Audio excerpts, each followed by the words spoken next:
골 흡수 억제제를 드시는 경우에 죽은 세포를 제거하는 파골세포의 역할을 억제하는 역할을 하기 때문에 죽은 세포가 제대로 제거가 되지 않기 때문에 그 이후에 일어나야 되는 골 재생도 원활하게 진행이 되지 않기 때문에 문제가 되는 것이거든요. 그래서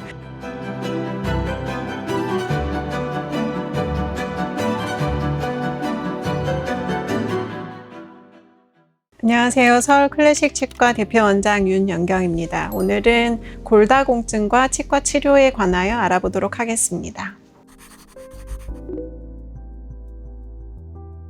골다공증으로 약을 드시는 경우에 크게 이제 두 가지 종류가 있는데요. 하나는 골 흡수 억제제를 드시는 경우가 있고, 하나는 이제 골 형성 촉진제를 드시는 경우가 있는데, 치과 치료에서 문제가 되는 경우는 골 흡수 억제제를 드시는 경우에 문제가 되는데, 대표적인 약이 이제 비스포스포네이트랑 데노스맙이라고 그 약제도 많이 사용되는데, 이런 약제를 드시는 경우에 치과 치료에 있어서 주의가 필요하고요. 그 이유는 예를 들어서 발치를 했을 때 발치를 하고 나면 죽은 세포가 사라지고 새로운 뼈 세포가 생성이 돼야 되는데, 골 흡수 억제제를 드시는 경우에 죽은 세포를 제거하는 파골세포의 역할을 억제하는 역할을 하기 때문에 죽은 세포가 제대로 제거가 되지 않기 때문에 그 이후에 일어나야 되는 골 재생도 원활하게 진행이 되지 않기 때문에 문제가 되는 것이거든요. 그래서 예전에는 이제 문제가 되는 약제가 비스포스포네이트여가지고 이 약물 관련 악골 괴사라고 하여서 브론즈라고 많이 일컬어졌는데, 지금은 이제 그 약제뿐만이 아니고 데노스맙과 같은 약제도 악골 괴사 관련이 있는 것으로 알려져가지고 그 약제를 드시는 경우에는 이제 주의가 필요하게 됩니다.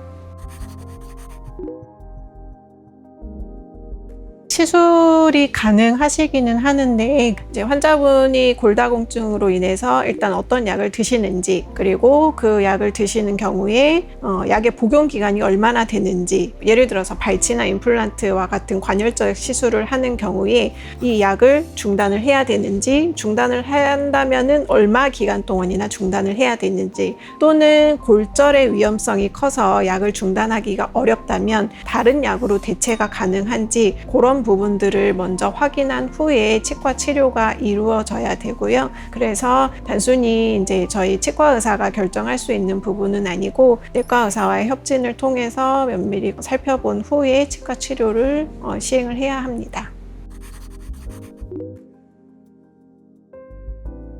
일반적인 치과 치료에서도 물론 주의가 필요하기는 하지만은 가장 주의가 필요한 부분은 침습적인 치료를 할 때 문제가 되게 되는데, 이게 발치나 임플란트 시술과 같이 피가 나는 시술을 했을 경우에 그 부분이 잘 치유가 되지 않고 괴사가 되는 경우가 발생을 할 수 있기 때문에 주의가 필요한데, 골다공증 약을 드시고 계시는 경우에는 최대한 보존적으로 치료를 하는 게 원칙이기는 하는데, 어쩔 수 없이 그런 시술이 필요한 경우에는 최대한 덜 침습적이도록 치료를 해야 하고요. 하고 나서도 감염을 예방하기 위해서 항생제를 복용을 하셔야 되시고, 추후 경과를 다른 분들보다는 조금 더 세밀하게 관찰을 해야 합니다.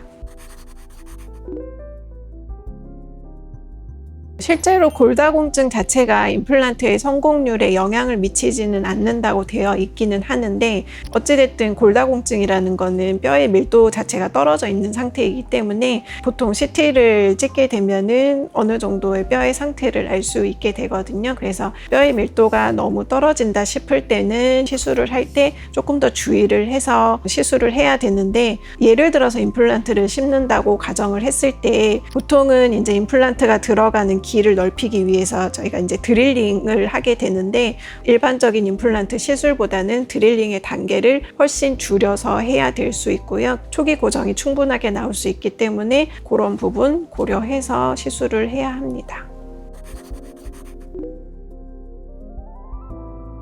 아직까지는 이제 골다공증으로 인해 가지고 시술 후에 악골 괴사를 경험한 적은 없기는 하는데, 간혹 골다공증 약을 드시고 계시는 경우에 대부분은 드시고 계시는 약을 3, 4개월 정도 중단을 하고 시술을 했었고, 발치를 하거나 임플란트를 시술을 하거나 쓸 때 크게 문제 없이 이루어지기는 했고요. 물론 이것은 환자분의 케이스마다 다르기 때문에 그 전에 면밀하게 내과 의사 선생님과 협진을 한 후에 충분히 고려한 후에 시술이 이루어지면 크게 문제는 없을 것으로 보입니다.